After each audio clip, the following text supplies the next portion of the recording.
Hi everyone, welcome back to my YouTube channel. ഇന്നത്തെ video എന്താണെന്ന് വെച്ച് കഴിഞ്ഞാൽ കുറേ പേര് എനിക്ക് മെസ്സേജ് അയച്ചിരുന്നു, ചേച്ചി ഓസ്ട്രേലിയ ഒടുക്കത്തെ എക്സ്പെൻസീവ് ആണ്, അവിടെ താമസിക്കാൻ ഒടുക്കത്തെ ചിലവാണെന്നൊക്കെയാണ് പറയുന്നത്. ഒന്ന് പറയാവോ അവിടെ വന്ന് താമസിക്കുന്നതിന് നമുക്ക് എത്രയാവും, നമ്മളൊരു സ്റ്റുഡൻ്റ് ആണെങ്കിൽ എത്ര സ്പെൻഡ് ചെയ്യേണ്ടി വരും എന്നൊക്കെ വെച്ചിട്ട് കുറേ പേര് മെസ്സേജ് അയച്ചു. അപ്പം ഞാൻ ഓർത്തു എനിക്ക് ഇവിടെ ഒരു മാസം ആകെ എത്ര ചിലവാകും എന്നുള്ള രീതിയിൽ ഞാനൊരു വീഡിയോ ചെയ്യുന്നത്. അപ്പം അതാണ് ഇന്നത്തെ വീഡിയോ എന്ന് പറയുന്നത്. പിന്നെ വീട്ടിലേക്ക് തുടങ്ങുന്നതിന് മുന്നൊരു കാര്യം പറയാനുള്ളത്, നമ്മുടെ സ്റ്റുഡൻറ് കമ്മ്യൂണിറ്റിനെ പറ്റിയിട്ടാണ്. എല്ലാവർക്കും അറിയായിരിക്കും, അറിയാത്തവർക്ക് വേണ്ടിയിട്ടാണ്.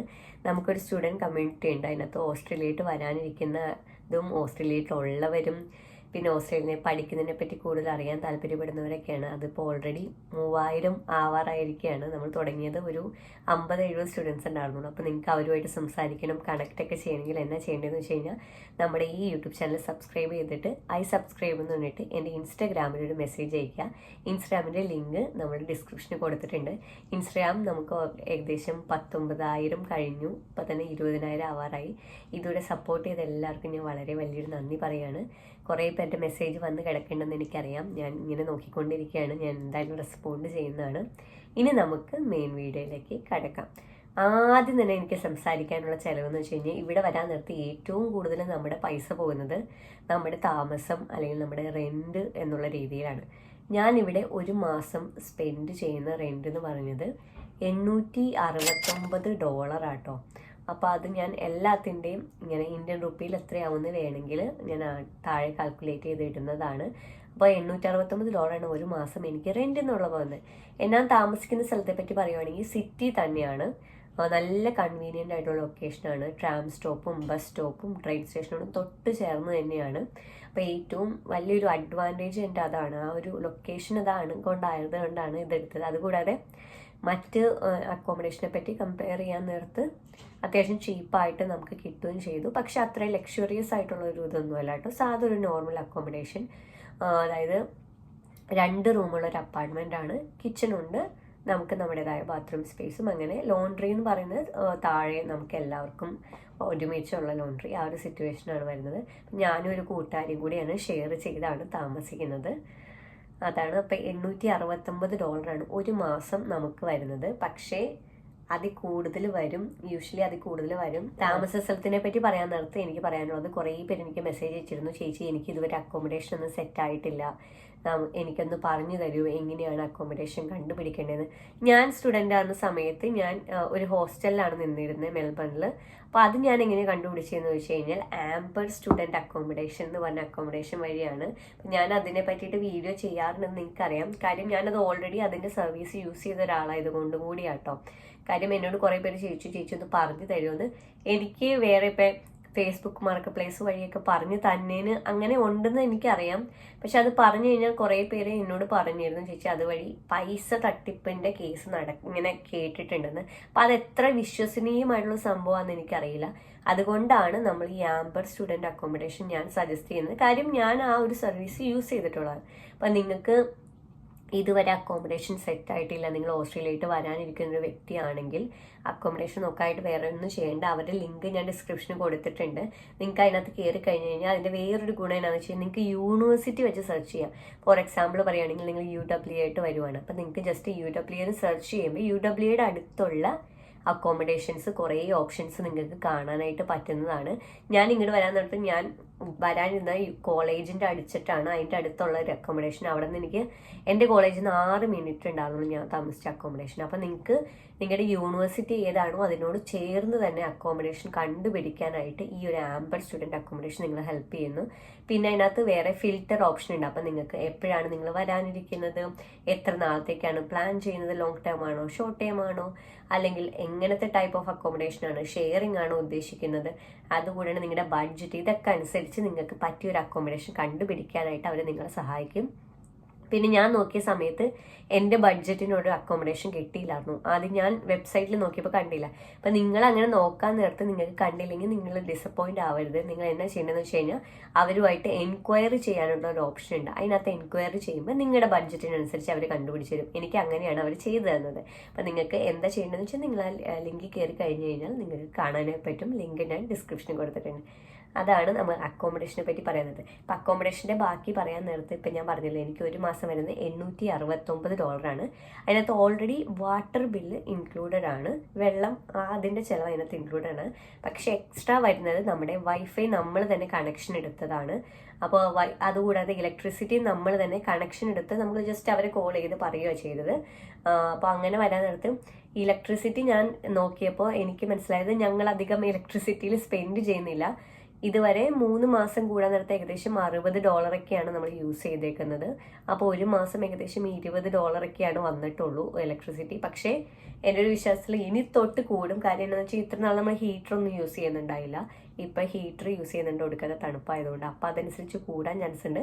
എന്നാലും എനിക്ക് തോന്നുന്നു മാക്സിമം ഒരു 30-40 എത്ര കൂടിയാലും $50 ഒരു മാസം നമുക്ക് മാക്സിമം ഇലക്ട്രിസിറ്റി ബില്ല് വരുള്ളൂ. അത് 2 പേർ കൂടിയാണ്. അപ്പം പെർ ഹെഡ് വരാൻ നേരത്ത് $25 ഒരു മാസം ഇലക്ട്രിസിറ്റി ബില്ല് വരിക എന്ന് പറയാം. അതുപോലെ തന്നെ വൈഫൈയുടെ സംസാരിക്കാൻ നേരത്ത് നമ്മൾ ഒരു മാസം ഇപ്പം ഇതിന് മുന്നേ വരെ ഒരു മാസം $60 2 പേരും കൂടി കൊടുത്തുകൊണ്ടിരുന്നത്. അതൊരു 6 മാസത്തെ ഡീലായിരുന്നു. അത് കഴിഞ്ഞ് കഴിഞ്ഞപ്പോൾ ഇപ്പം നമ്മൾ കൊടുക്കുന്നത് ഒരു മാസം $80. അപ്പോൾ ഒരു പെർ ഹെഡ് അത് 2 പേരും കൂടി കൊടുക്കുന്നത്. ഇപ്പോൾ ഒരു മാസം ഞാൻ കൊടുക്കുന്നത് എങ്ങനെയാണെന്ന് വെച്ച് കഴിഞ്ഞാൽ ഒരു മാസം വൈഫൈക്ക് $40. ഇതാണ് താമസത്തിൻ്റെ എല്ലാം. $869 നമ്മുടെ റെൻറ്റ് എന്ന് പറഞ്ഞിട്ട് വാട്ടർ ബില്ല് അതിനകത്ത് ഇൻക്ലൂഡഡ് ആണ്. ഇലക്ട്രിസിറ്റി ഏകദേശം മാക്സിമം $25 ഒരു മാസം.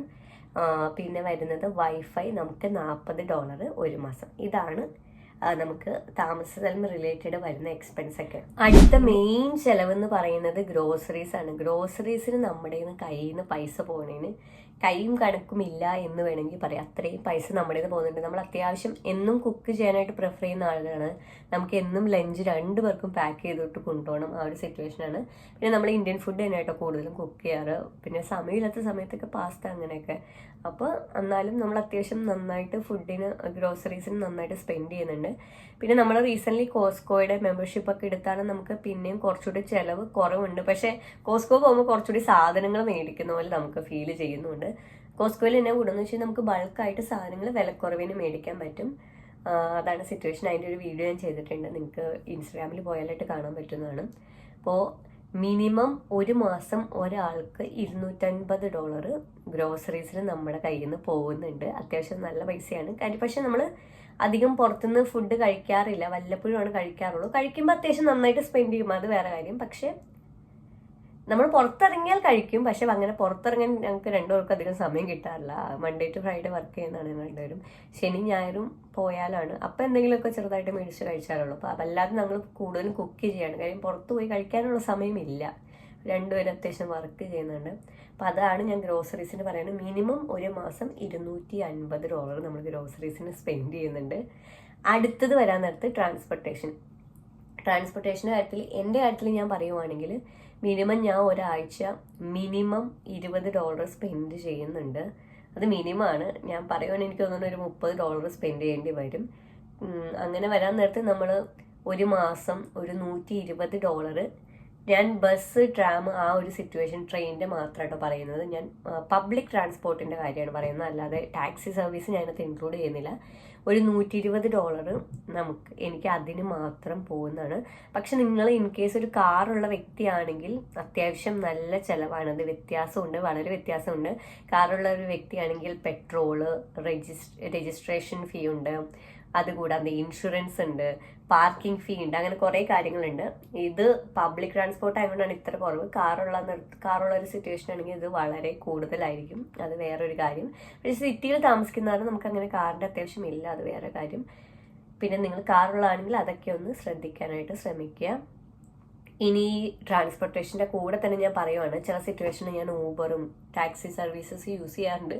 അത് ഞാൻ അത്യാവശ്യം സ്പെൻഡ് ചെയ്യാറുണ്ട്. എനിക്ക് തോന്നുന്നു ഒരു മാസം എൻ്റെ ടാക്സി സർവീസിൽ ഏകദേശം ഒരു $60 അതിന് മിനിമം ഞാൻ സ്പെൻഡ് ചെയ്യുന്നുണ്ട്. അതാണ് അതിനെപ്പറ്റി പറയാനുള്ളത്.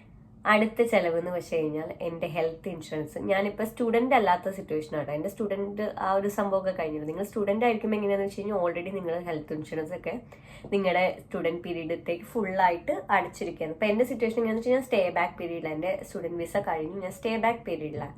അപ്പോൾ നമ്മൾ പുതിയ ഇൻഷുറൻസ് എടുക്കുക ചെയ്യുന്നത്. അപ്പോൾ എനിക്ക് 2 ആഴ്ച കൂടുമ്പോൾ $55 എൻ്റെ ഇൻഷുറൻസ് വരുന്നത്, ഹെൽത്ത് ഇൻഷുറൻസ് വരുന്നത്. അപ്പോൾ എനിക്ക് ഒരു മാസം $110 ഹെൽത്ത് ഇൻഷുറൻസിന് വേണ്ടിയിട്ട് ഞാൻ സ്പെൻഡ് ചെയ്യുന്നത്. ഇനി അടുത്ത ചിലവെന്ന് പറയുന്നത് റീചാർജിനെ പറ്റി സംസാരിക്കാൻ നേരത്ത് ഞാൻ ഇത്രയും നാളും ഒരു $40 ഓരോ മാസം റീചാർജിന് വേണ്ടിയിട്ട് സ്പെൻഡ് ചെയ്യാറുണ്ട്.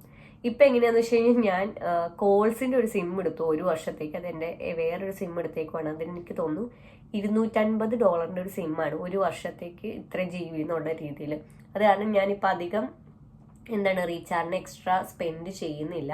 പക്ഷേ യൂഷ്വലി എനിക്ക് ഒരു മാസം ഞാൻ സ്പെൻഡ് ചെയ്യാറ് $40 ഒരു മാസം റീചാർജ് എന്നുള്ള രീതിയിൽ സ്പെൻഡ് ചെയ്യാറ്.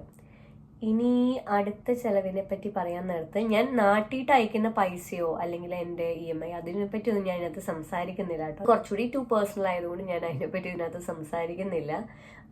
അത് ഇതിനകത്ത് വേറെ ചിലവാണ് കേട്ടോ. ഇനി ബാക്കി ചിലവെന്ന് പറയുകയാണെങ്കിൽ ഷോപ്പിങ്ങിനെ പറ്റി സംസാരിക്കുന്നത് ഞാൻ അധികം ഷോപ്പ് ചെയ്യുന്നൊരു വ്യക്തിയേ അല്ല. ഷോപ്പിങ്ങിന് അങ്ങനെ വല്ലപ്പോഴും ഒക്കെ പോയാലുള്ളൂ. പക്ഷെ പോകാൻ നേരത്ത് അത്യാവശ്യം ചിലവ് ചെയ്യുന്നു. ഇപ്പോൾ കഴിഞ്ഞ ദിവസം ഞാൻ ഷോപ്പിങ്ങിന് പോയി ഒരു ജാക്കറ്റ് മേടിച്ചു. എന്ന് വെച്ച് കഴിഞ്ഞാൽ അത് ലോങ് ടേം യൂസ് ആണ്. അങ്ങനെ നോക്കുന്നത് അതിനകത്ത് $75 ആ ജാക്കറ്റിന് പോയി. അപ്പം അങ്ങനെ നോക്കാന്ന് ഞാൻ പറയുകയാണെങ്കിൽ ഒരു മാസം ഒരു $150 ഷോപ്പിംഗ് എന്നുള്ള രീതിയിൽ നമുക്ക് മാറ്റി വയ്ക്കാവുന്നതാണ്. പിന്നെ ഇനി അടുത്തൊരു ഇതാണ് ഈറ്റിംഗ് ഔട്ട്. പുറത്തുനിന്ന് ഫുഡ് കഴിക്കുന്നത് വല്ലപ്പോഴാണ് കഴിക്കാറ്. ശനി ഞായറും അങ്ങനത്തെ ഇതൊക്കെയാണ്. ഞങ്ങൾ പുറത്ത് ഒരുമിച്ച് പോകണമെങ്കിൽ എന്തെങ്കിലും കഴിക്കും. അങ്ങനെ വരാൻ നേരത്ത് സ്പെൻഡ് ചെയ്യും, അല്ലാതെ കഴിക്കാറില്ല. പക്ഷെ അങ്ങനെ വരാൻ നേരത്ത് ഇവിടുന്ന് പുറത്തുനിന്ന് ഫുഡൊക്കെ കഴിക്കണമെങ്കിൽ അത്യാവശ്യം നല്ല എക്സ്പെൻസീവ് ആണ്. നമ്മൾ പിന്നെ വല്ലപ്പോഴും ഒക്കെ അവധി കിട്ടുമ്പോഴാണ് പോകുന്നത്. അങ്ങനെ പോകാൻ നേരത്ത് നമ്മൾ അത്യാവശ്യം നല്ലത് നോക്കി പോകാനായിട്ട് ശ്രമിക്കാറുണ്ട്. ഇൻസ്റ്റാഗ്രാമിലൊക്കെ കണ്ടത്. അങ്ങനെ വരാൻ നേരത്ത് അത്യാവശ്യം പൈസ ആവാറുണ്ട്. അപ്പം എനിക്കൊന്ന് ഈറ്റിംഗ് ഔട്ടിന് ഒരു $200 $250 ഒരു മാസം സ്പെൻഡ് ചെയ്യുന്നുണ്ട് എന്നതാണ് എൻ്റെ ഒരു വിശ്വാസം. പിന്നെ ബാക്കി എൻ്റർടൈൻമെൻറ്റ്, സിനിമ കാണൽ അങ്ങനെയൊക്കെ ആണെങ്കിൽ നമ്മൾ അത്യാവശ്യം സിനിമയൊക്കെ കാണാൻ പോകാറുണ്ട് കേട്ടോ. അതാണ് നമ്മുടെ ആകെ എൻ്റർടൈൻമെൻറ്റ്. ഗ്രോസറി ഷോപ്പിങ്ങും സിനിമ കാണലൊക്കെയാണ്. അപ്പം അങ്ങനെ വരാൻ നേരത്തെ എനിക്ക് തോന്നുന്നു അത്യാവശ്യം സിനിമ വരുമ്പോഴൊക്കെ ഇറങ്ങി പോയി കാണാനായിട്ട് ശ്രമിക്കാറുണ്ട്. ഒരു ടിക്കറ്റിന് 22 വെച്ച് നോക്കുവാണെങ്കിൽ തന്നെ എനിക്ക് തോന്നുന്നു ഏകദേശം 48. അപ്പോൾ ഒരു $50 നമ്മളൊരു മാസം 2 സിനിമ കണ്ടു കഴിഞ്ഞാൽ നമ്മുടെ കയ്യിൽ നിന്ന് പോകുന്നുണ്ട്. അതാണ് ചിലവ്. വേറെ ഇപ്പം എന്ത് ചിലവാണ് വരുന്നത്? വേറെ എക്സ്ട്രാ ഇപ്പം ചിലവ് വരുവാണെങ്കിൽ അത്രയാണോ ചിലവുള്ളൂ എന്നാണ് ഇപ്പം എനിക്ക് തോന്നുന്നത്. ഇപ്പം നിങ്ങൾ ഹെയർ കളറൊക്കെ ചെയ്യണമെങ്കിൽ അത്യാവശ്യം ഇവിടെ എക്സ്പെൻസീവ് ആയിട്ട് അതിനോടുള്ള ചോദിച്ചു തോന്നുന്നു. എനിക്ക് തോന്നുന്നു അറൗണ്ട് $300 to $350 വരുന്നുണ്ട്. എപ്പോഴും ഒരു ഇതെന്ന് വെച്ച് കഴിഞ്ഞാൽ നമുക്ക് കിട്ടുന്ന പൈസ മൊത്തം ചിലവാക്കി തീർക്കാം. അത് ഞാൻ ഉപദേശിക്കാൻ വലിയ സ്റ്റിൽ ഒരു എമർജൻസി ഫണ്ട് എന്നുള്ള രീതിയിൽ എപ്പോഴും കീപ്പ് ചെയ്യുക. അത് നമുക്ക് ആവശ്യം വരും. അതെന്തായാലും കീപ്പ് ചെയ്യാനായിട്ട് ശ്രദ്ധിക്കുക. ഇത്രയൊക്കെയാണ് എനിക്ക് വരുന്ന ചിലവ്. ഞാൻ എന്തായാലും ഇന്ത്യൻ റുപ്പീസിൽ ഇവിടെ സൈഡിൽ എഴുതി കാണിക്കാനായിട്ട് ശ്രദ്ധിച്ചേക്കാം. അപ്പോൾ നിങ്ങൾക്കൊരു ഐഡിയ കിട്ടും. അപ്പോൾ അത്രയും ചിലവുണ്ടെങ്കിൽ നിങ്ങൾക്ക് മനസ്സിലാവുമായിരിക്കും ഓസ്ട്രേലിയ എത്ര എക്സ്പെൻസീവ് ആണ്. അപ്പം നമുക്ക് അതനുസരിച്ച് ഏണിങ്സും കിട്ടുന്നുണ്ട് എന്നാണ് എൻ്റെ ഒരു വിശ്വാസം കേട്ടോ. അപ്പോൾ എല്ലാവർക്കും വീഡിയോ ഹെൽപ്ഫുൾ ആയെന്ന് വിചാരിക്കുന്നു. കുറേ പേര് എന്നോട് ചോദിച്ചത് കൊണ്ടാണ് ഇങ്ങനൊരു ക്വിക്ക് വീഡിയോ ഞാൻ ചെയ്തത്. പിന്നെ അടുത്തത് എന്തായാലും ഐ പ്രോമിസ് ഏർലി ചൈൽഡ്ഹുഡ് എഡ്യൂക്കേഷൻ്റെ വീഡിയോ ആണ്. കുറേ പേര് എന്നോട് ഏർലി ചൈൽഡ്ഹുഡ് എഡ്യൂക്കേഷൻ്റെ വീഡിയോ ചെയ്യുമെന്ന് ചോദിച്ചിരുന്നു. അപ്പോൾ ഞാൻ ഓർത്ത് ഇത് എന്നോട് കുറച്ച് നാളായി കുറേ പേര് ചോദിക്കുന്നു ചോദിച്ചാൽ ഇപ്പം തന്നെ വരുന്നത്. അതുകൊണ്ടാണ് ഈ വീഡിയോ ഞാൻ കുറച്ചുകൂടി പ്രയോറിറ്റൈസ് ചെയ്തത്. വേറെ എന്നെ കുറേ പേരെ ഞാൻ നേരിട്ട് കണ്ടിരുന്നു, സംസാരിച്ചിരുന്നു. കണ്ടതിൽ വളരെ സന്തോഷം. നിങ്ങൾ കാണുമ്പോൾ വന്ന് മിണ്ടണം. കുറേ പേര് എനിക്ക് മെസ്സേജ് ചേച്ചി കണ്ടിട്ട് മിണ്ടി എന്ത് പറയണം എന്ന് അറിയില്ലാത്തതുകൊണ്ടാണ് മിണ്ടാൻ. ചേച്ചി എന്ത് പറയുമെന്ന് ഓർത്തിട്ട്. അപ്പം അങ്ങനെയൊന്നും വിചാരിക്കരുത്. കണ്ടു കഴിഞ്ഞാൽ എന്തായാലും വന്ന് മിണ്ടുക, സംസാരിക്കുക. എനിക്ക് വളരെ സന്തോഷമാകും. വേറെ എന്നാടാ, എല്ലാവരും ഹാപ്പി ആയിട്ടിരിക്കുക. വിസയുടെ ടെൻഷനൊന്നും വേണ്ട, എല്ലാം സെറ്റായിക്കോളും. അടുത്ത വീഡിയോ ഏർലി ചൈൽഡ്ഹുഡ് എഡ്യൂക്കേഷൻ ചെയ്യുന്നതാണ്. പിന്നെ please give me some video suggestions. അത് താഴെ ഇടുക, കമൻറ്റ് സെക്ഷനിൽ ഇടാം. എൻ്റെ സൗണ്ടൊക്കെ പോയിരിക്കുകയാണ്, അതാണ് ആകെ ഇതായിട്ടിരിക്കുകയാണ്. എന്തായാലും വീഡിയോ സജഷൻസ് കമൻറ്റ് സെക്ഷനിൽ ഇടാനും ശ്രദ്ധിക്കുക. ആംബർ സ്റ്റുഡൻറ്റ് അക്കോമഡേഷൻ ചെക്കൗട്ട് ചെയ്യുക. വേറെ ഇത്രയൊക്കെയാണ് ചിലവ് വരുന്നത്. അത്യാവശ്യം നല്ല ചിലവാണ്.